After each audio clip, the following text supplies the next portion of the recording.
عمرك حسيت ان نفس الموقف ده حصل لك قبل كده؟ نفس الاحساس، نفس المكان، نفس المشهد بالظبط، كأن المشهد اتكرر بكل تفاصيله. ده في العلم اسمه ديجافو. العلماء لحد النهارده ما اتفقوش على نتيجة اللي بتخلينا نحس الاحساس ده. في نظريات بتقول ان بيحصل لخبطة ما بين الحاضر وما بين الذاكرة اللي في مخك.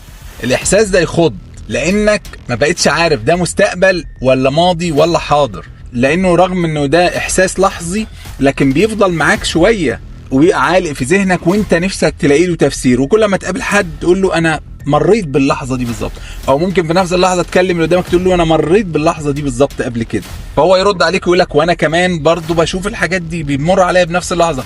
فانتوا اتنين تبقوا مستغربين ازاي ده بيحصل وازاي وايه تفسيره.